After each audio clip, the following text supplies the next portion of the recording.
Bom, vamos começar imaginando a seguinte cena. Tem um trabalhador lá, tipo, em cima de um andaime a uns 40 metros de altura. Uhum, O tempo tá limpo, não tem vento nenhum, uhum. e ele tá com todo o equipamento, né? Exato. Usando um cinto de segurança de última geração, capacete, aquela bota com biqueira de aço. Estatisticamente, sob a ótica da engenharia tradicional, ele tá perfeitamente seguro. Sim, pela física do ambiente, nada de errado. Só que tem um detalhe. O coração dele tá disparado, as mãos estão suando frio, a respiração dele tá super curta e a mente tá, tipo, completamente descolada daquela realidade ali. Nossa, um ataque de pânico clássico. Pois é. E o motivo disso? O supervisor acabou de gritar no rádio que se ele não terminar a montagem daquela estrutura em 10 minutos, ele está no olho da rua. Caramba, e isso muda tudo, né? Muda totalmente. Então, hoje, na nossa imersão profunda de hoje, a gente vai investigar o perigo mais sorrateiro e letal dos ambientes de trabalho modernos. Aquele risco que nenhuma placa amarela de aviso consegue mostrar. A segurança corporativa sempre foi muito visual, sabe? Muito focada na física do acidente, na poça de óleo no chão. Exatamente. O nosso objetivo hoje é entender, baseando-se em fontes técnicas sobre saúde e segurança no trabalho, o que acontece quando o maquinário que entra em colapso é a mente humana. E esse é um mergulho muito necessário, porque a engenharia de segurança, assim, ela passou o último século inteirinho obcecada por energias visíveis. Ruído, calor, eletricidade, produtos químicos. Era o mais fácil de medir, né? Muito mais confortável para a gestão. Quer dizer, bastava comprar o medidor, colocar ali no ambiente e ler um número na tela. Deu acima do limite.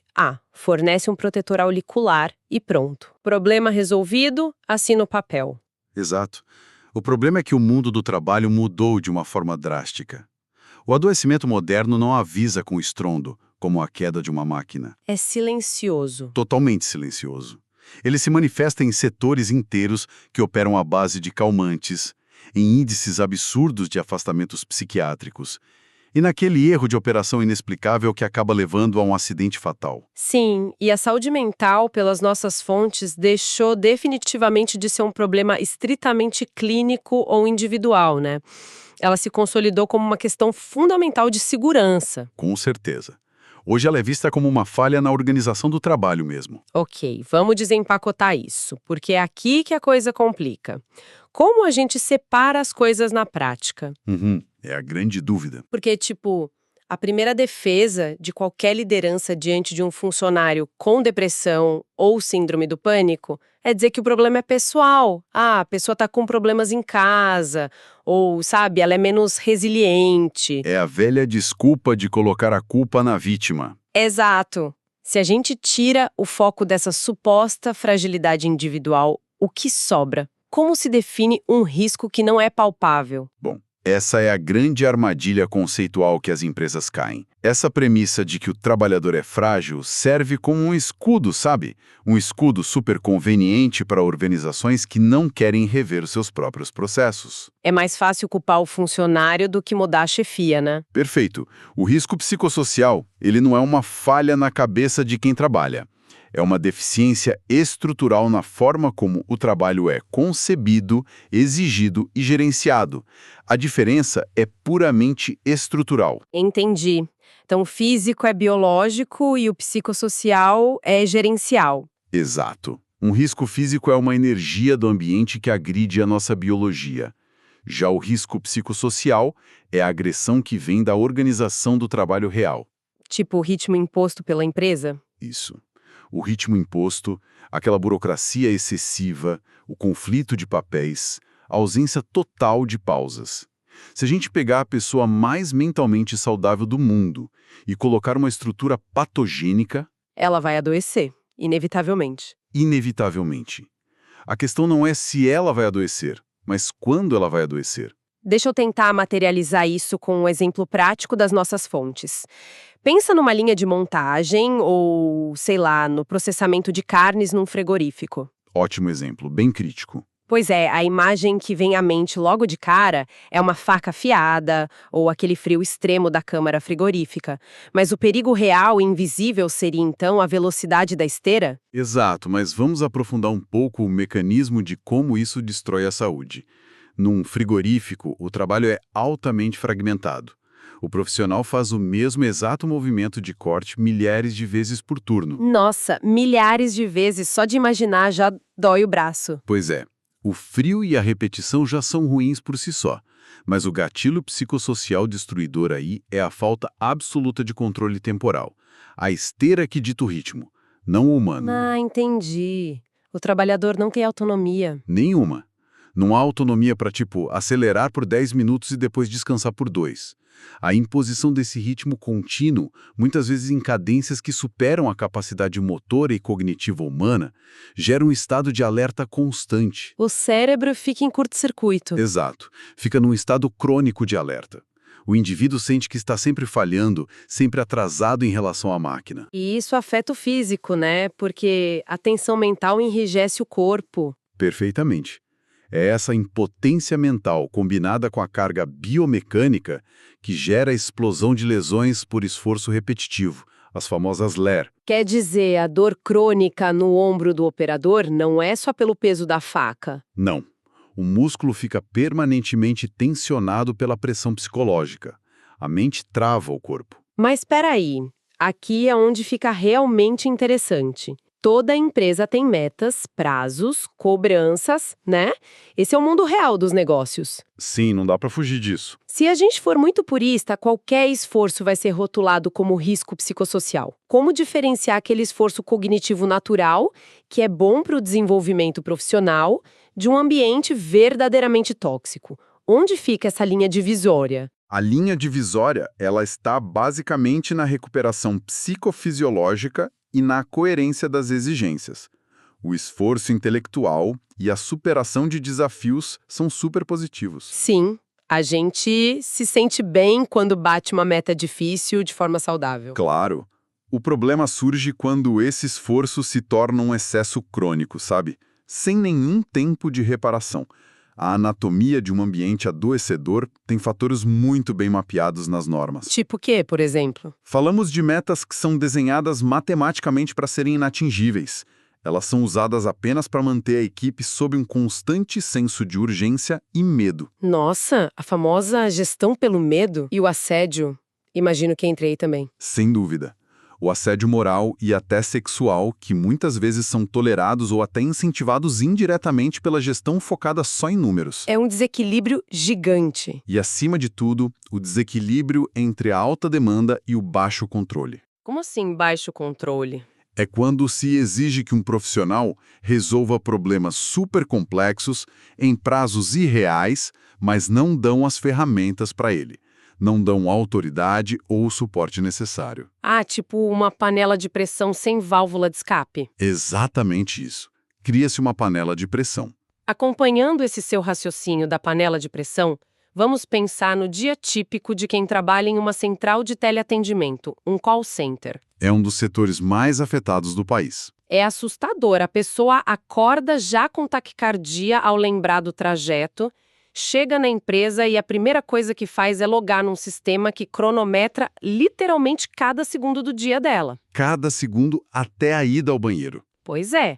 Durante 8 horas, essa pessoa vai lidar com umas 3 telas diferentes, regras de sistema confusas e, no fone de ouvido, clientes que frequentemente estão agressivos e frustrados. Reclamando de algo que o atendente não tem poder para resolver. Enquanto isso, lá no fundo da sala, tem um painel de LED piscando em vermelho, mostrando que o tempo médio de atendimento dela está alto. E o pior, se ela quiser ir ao banheiro, o sistema bloqueia, porque é uma fila de espera nas ligações. É uma violência diária. Isso não é só estressante. Lendo as fontes, isso soa como tortura psicológica validada por planilhas corporativas. E os impactos biológicos dessa rotina, bom, eles são assustadores. Se a gente olhar evolutivamente, o corpo humano desenvolveu mecanismos de estresse para fugir de predadores, né? Sim, o famoso lutar ou fugir. Isso. Quando há uma ameaça, o cérebro inuda a corrente sanguínea com cortisol e adrenalina.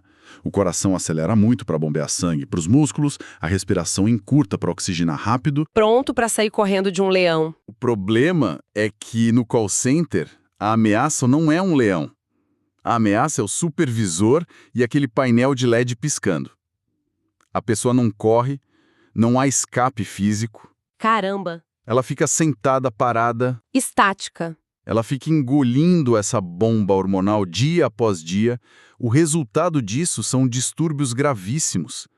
A restrição de idas ao banheiro, por exemplo, gera surtos de infecções urinárias severas. Além do impacto nas cordas vocais pela tensão, né? Sim, a tensão constante destrói as cordas vocais e o colapso do sistema nervoso central aparece como síndrome do pânico. Tem casos onde o simples ato de colocar o fone de ouvido induz tremores incontroláveis na pessoa. Isso joga uma luz enorme sobre o fato de que a mente não está numa caixa isolada do corpo. O sofrimento mental vaza para o físico muito rápido. Muito rápido e de forma violenta. A gente vê um agravamento de problemas cardiovasculares, crises de insônia crônica, aquela fadiga extrema que não passa nem se a pessoa dormiu o final de semana inteiro. O desgaste acumulativo, sabe? E isso gera um fenômeno corporativo muito negligenciado e extremamente perigoso, que vai muito além da simples falta ao trabalho, além do absenteísmo tradicional. Ah, você tá falando do presenteísmo. Isso mesmo. Porque, o conceito de faltar porque está doente é super fácil de entender. A pessoa não tá lá. Mas o presentismo é invisível, né? Totalmente invisível para um gestor desatento. Pensa num smartphone para ilustrar isso para quem acompanha a gente. Imagina que o aparelho tá com a tela acesa, visivelmente ele parece ligado e operante.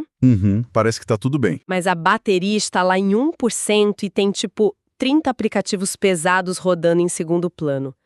Quando você toca na tela, nada acontece, o sistema travou completamente. O trabalhador em estado de presenteísmo é exatamente assim, não é? É a analogia perfeita. O corpo bateu o ponto, a pessoa está sentada na cadeira, olhando para o monitor ou segurando a ferramenta, mas a bateria cognitiva dela foi esgotada pelos estressores. E como a tela está acesa, digamos assim, o gestor olha e acha que a produtividade está garantida.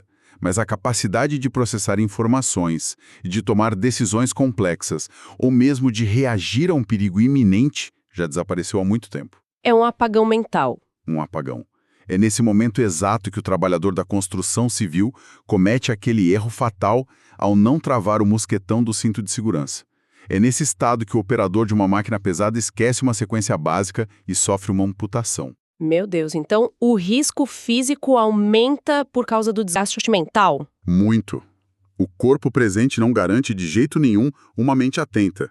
É por isso que os acidentes físicos traumáticos aumentam vertiginosamente em ambientes com uma gestão psicossocial negligente. Mas se a situação é tão grave e tão letal, e se os impactos variam de depressão severa a quedas de altura, como a estrutura legal brasileira aborda isso? A legislação vem tentando acompanhar. Porque a lei sempre cobrou aquele mapa de risco apontando o ruído, a poeira, o calor intenso. Como a legislação do Gerenciamento de Riscos Ocupacionais, o GRO, enxerga a pressão psicológica, sem transformar o engenheiro de segurança num psiquiatra? A evolução do nosso arcabouço normativo, particularmente no que rege o GRO, e ali também o PGR, resolve isso dividindo a responsabilidade em duas esferas muito claras e bem independentes. Certo, duas esferas, quais são? De um lado, a gente tem o mapeamento do ambiente e da organização do trabalho, que é coletivo. Do outro, temos o controle médico do indivíduo, que é a parte clínica. Entendi. A NR01 exige de forma expressa que o inventário de riscos da empresa identifique os fatores ergonômicos e os psicossociais. O objetivo da engenharia de segurança aqui não é diagnosticar se o Joãozinho tem ansiedade, é auditar os processos da empresa. Fazer as perguntas difíceis para a gestão. Exato. A empresa precisa olhar para suas metas, para o desenho das tarefas e perguntar: esse modelo gera sobrecarga? Tem comunicação clara aqui? O isolamento no teletrabalho está extremo. Mas vem cá, como medir isso de forma honesta sem invadir a privacidade do profissional? Porque pensa comigo, se uma empresa percebe que a equipe de vendas está desmoronando, a primeira intuição da gestão seria mandar um formulário perguntando: você se sente ansioso? E esse é o pior caminho possível. Só que se esse formulário exigir login na rede da empresa ou for distribuído pelo chefe direto, ninguém vai dizer a verdade, né? As pessoas têm boletos para pagar. O medo de retaliação e de demissão cala qualquer diagnóstico. Exatamente. A abordagem ingênua do questionário identificado é o erro mais comum e o mais destrutivo que as empresas cometem ao tentar mapear risco psicossocial. É pedir para ser enganado. Sim, qualquer levantamento que não garanta o sigilo absoluto e que não seja construído sobre uma base sólida de segurança psicológica, quer dizer, as pessoas saberem que não serão punidas, vai gerar só dados ficcionais. Todo mundo responde que tá ótimo. Os trabalhadores vão afirmar que o clima é maravilhoso, enquanto estão lá tomando remédio tarja preta escondidos no banheiro. É por isso que a avaliação correta do PGR foca na tarefa, no fluxo e no coletivo. Foca nos números do processo. Isso. A investigação é das condições reais de trabalho. A gente analisa o número de chamadas exigidas por hora, a incidência real de horas extras contínuas, os picos de demanda que esmagam a equipe. É o processo, não o sintoma clínico. E a segunda esfera que você mencionou, onde entra a parte médica da coisa toda, lá na NR07. O papel do controle médico periódico, o PCMSO, é avaliar a aptidão biológica do indivíduo para exercer aquela função. O médico do trabalho avalia se as condições de saúde da pessoa permitem que ela atue no posto sem agravar uma doença pré-existente. Então as coisas não se misturam. O erro grotesco, tanto do ponto de vista legal quanto ético, é tentar misturar as duas coisas. Você não pode, de jeito nenhum, usar o prontuário psiquiátrico de um funcionário para construir o mapa de riscos da empresa. Seria uma violação absurda. Demais. E também não se pode usar a dor isolada de um indivíduo como a única métrica para reformar um processo inteiro. Agora, a sacada é se o setor inteiro adoece com os mesmos sintomas, a falha não é do sistema imunológico daquelas pessoas. A falha é de quem desenhou o trabalho. Caramba, isso é muito forte.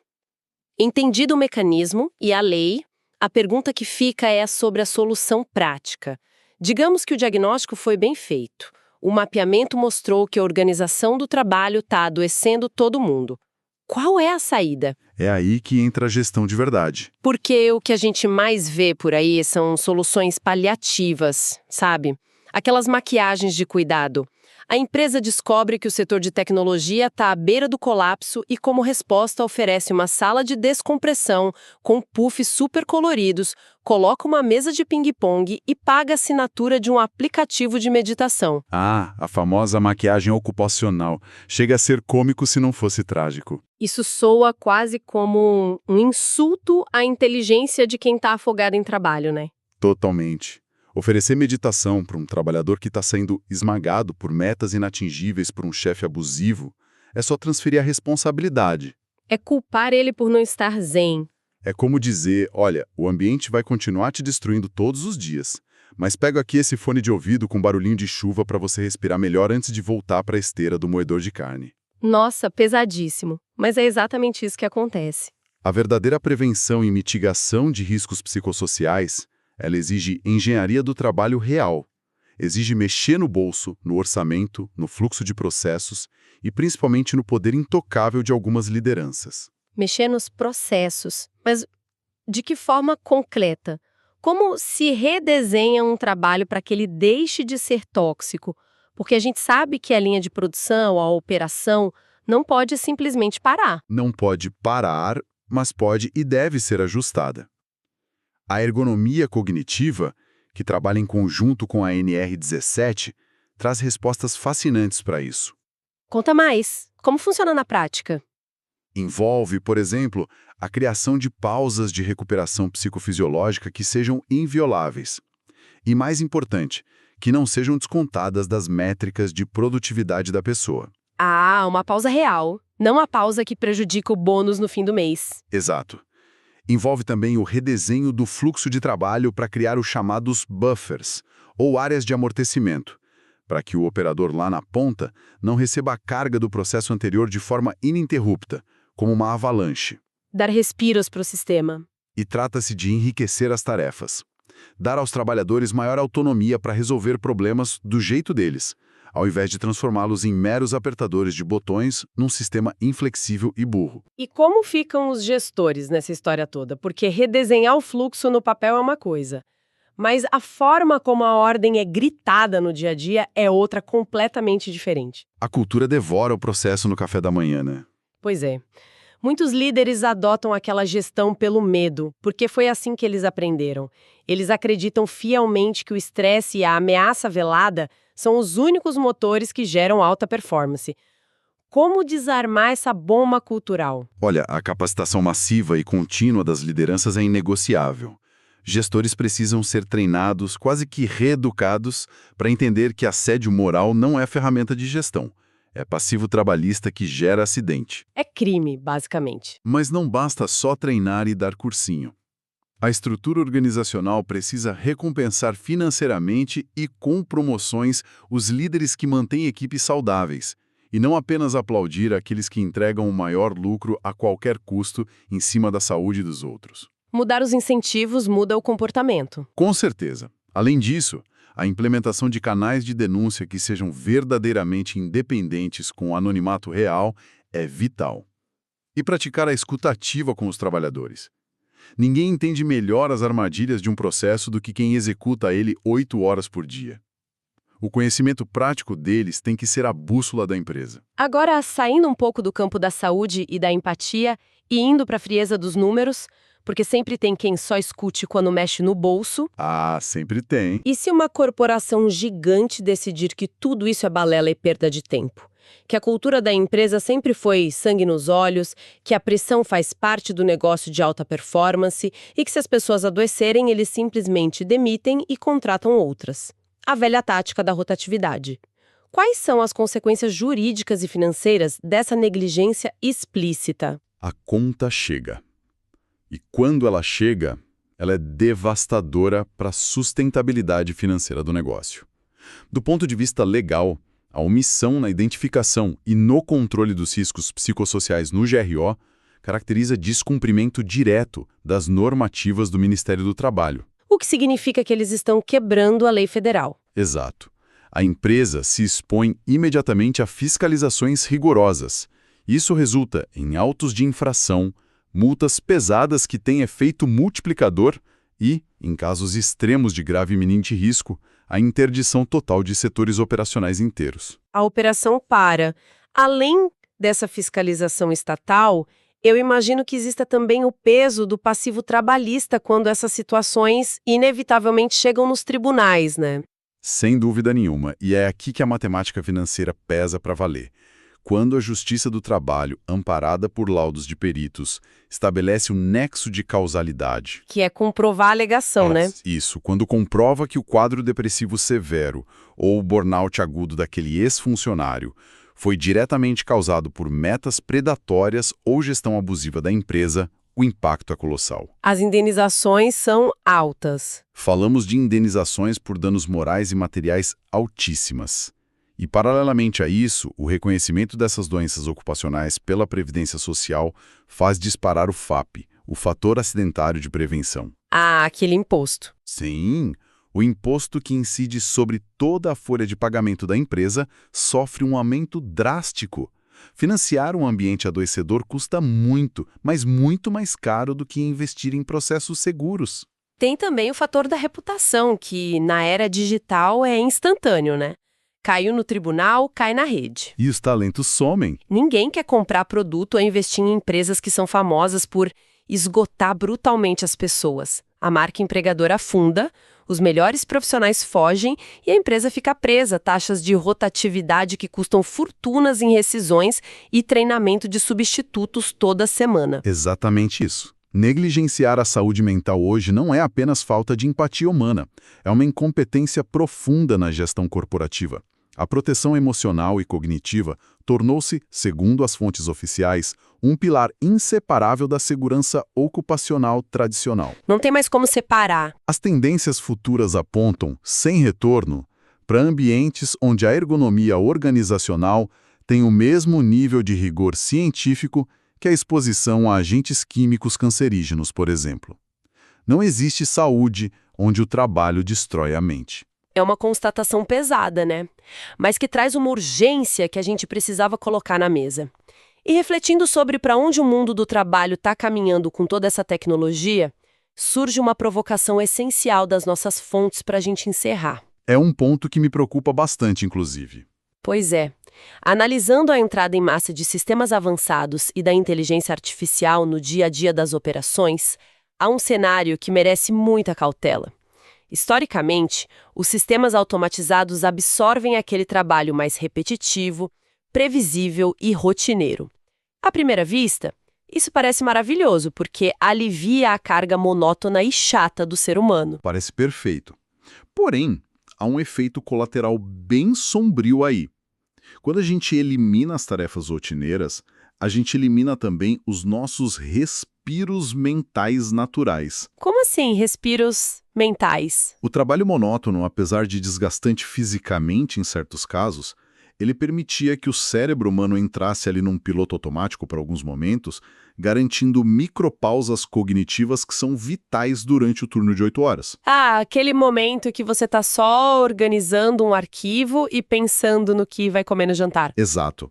Com os algoritmos assumindo toda a parte fácil, sobra para o trabalhador humano apenas a resolução ininterrupta de problemas de altíssima complexidade, o trato de exceções muito difíceis e a tomada de decisões pesadas sob grande incerteza. É uma hiperexigência cognitiva levada ao extremo do extremo. Cria-se basicamente uma linha de montagem puramente mental, sem botão de desligar e sem o tempo natural que a nossa biologia exige para processar tanta informação. É o cenário perfeito para um colapso em massa. Se a tecnologia ditar o ritmo desse trabalho puramente cognitivo, a gente vai ter pessoas trabalhando na mesma velocidade frenética de um processador digital. É uma colisão frontal entre a biologia humana, que precisa de repouso, e a máquina, que opera em milissegundos. E é exatamente aí que o conceito de saúde e segurança no trabalho vai enfrentar seu maior teste nas próximas décadas. Como desenhar a proteção ocupacional num mundo assim hiperconectado? A prevenção vai exigir redesenhar as interfaces entre humanos e sistemas. O famoso direito à desconexão. E isso, garantir o direito absoluto à desconexão e entender, de uma vez por todas, que pausas para descanso mental não são perda de tempo produtivo. Elas são equipamentos de proteção individual invisíveis e inegociáveis para o cérebro. Perfeito. Vale refletir profundamente sobre o rumo que a gente está tomando, né? Os ambientes operacionais que a gente desenha hoje atuam como suporte para a biologia florescer ou estão gradativamente exigindo que a gente funcione como engrenagem de um algoritmo infalível? É a grande questão do nosso tempo. Fica aí a provocação para todos nós. O mergulho nas dinâmicas ocultas do adoecimento revela que o verdadeiro cuidado vai muito, mas muito além do capacete. A gente agradece demais a companhia de quem acompanhou essa nossa imersão de hoje e até a próxima investigação.